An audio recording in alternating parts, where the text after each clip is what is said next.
Bonjour à tous et bienvenue sur notre chaîne. Aujourd'hui, nous allons plonger dans un passage biblique vraiment puissant.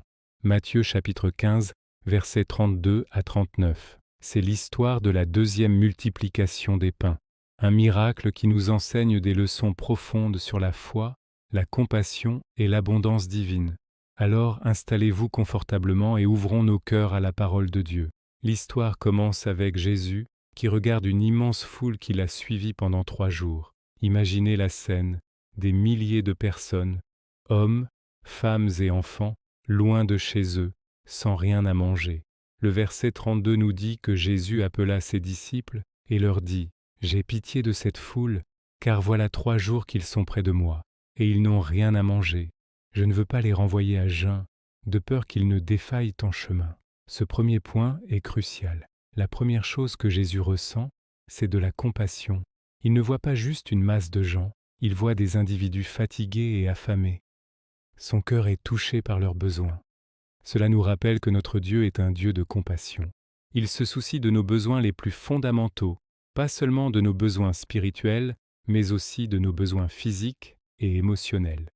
Quand vous vous sentez épuisé, affamé ou perdu, sachez que le cœur de Dieu est ému pour vous. Il vous voit et il se soucie de vous. Maintenant, regardons la réaction des disciples. Au verset 33, ils répondent « Comment trouverions-nous dans un désert assez de pain pour rassasier une si grande foule ?» Vous trouvez pas ça un peu ironique? Ils avaient déjà vu Jésus nourrir 5000 hommes avec 5 pains et 2 poissons un peu plus tôt. Mais face à une situation similaire, leur première réaction, c'est le doute. Ils se concentrent sur ce qu'ils n'ont pas, sur l'impossibilité de la situation, sur le désert qui les entoure. Combien de fois réagissons-nous comme ça dans nos propres vies? On a vu Dieu agir dans le passé, on a expérimenté ses miracles, mais quand un nouveau défi se présente, on oublie tout. On regarde à nos ressources limitées, à notre désert, et on dit « Comment est-ce possible ?» Cette réaction humaine nous montre à quel point il est facile de laisser nos circonstances éclipser notre foi. On se concentre sur le manque au lieu de se souvenir de la puissance illimitée de celui qui est avec nous. Mais Jésus ne se laisse pas décourager par leur manque de foi. Il ne les réprimande pas. Simplement, il leur pose une question très pratique. Au verset 34, il demande « Combien de pains avez-vous » Ils répondent « 7 et quelques petits poissons. » C'est tout. 7 pains et quelques poissons pour nourrir des milliers de personnes.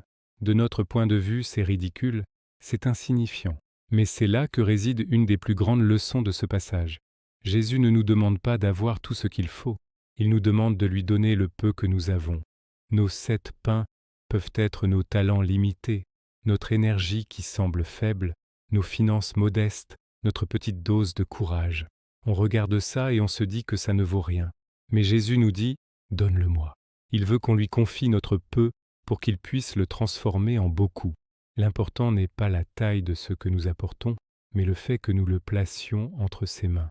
Ensuite, la suite est magnifique. Jésus demande à la foule de s'asseoir par terre. Il prend les 7 pains et les poissons, et après avoir rendu grâce, il les rompt et les donne aux disciples, qui les distribuent à la foule. Le mot-clé ici est « rendre grâce ». Jésus remercie le Père pour le peu qu'il a. Il ne se plaint pas du manque, il est reconnaissant pour ce qui est là. C'est un modèle pour nous. Apprenons à être reconnaissants pour le peu que nous avons, car c'est dans la gratitude que la multiplication commence. Et le miracle se produit. Le verset 37 nous dit « Tous mangèrent et furent rassasiés, et l'on emporta 7 corbeilles pleines des morceaux qui restaient. » Non seulement tout le monde a mangé à sa faim, mais il y avait des restes, 7 corbeilles pleines. C'est l'image de l'abondance divine. Quand nous donnons notre peu à Jésus, il ne se contente pas de combler le besoin. Il le fait avec une générosité débordante. Il y a toujours plus qu'assez. Il ne nous donne pas juste le strict minimum, il nous bénit au-delà de nos attentes. Les 7 corbeilles de reste sont le signe que la provision de Dieu est infinie. Enfin, le passage se termine en précisant le nombre de personnes, 4000 hommes, sans compter les femmes et les enfants.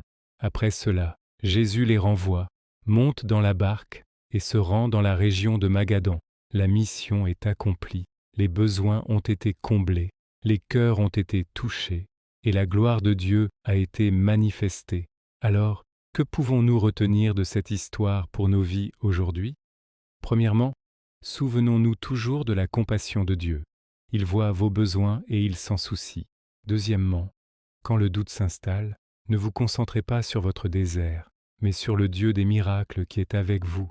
Troisièmement, n'ayez pas peur de lui offrir votre peu, vos talents, votre temps, vos ressources, même s'ils vous semblent insignifiants.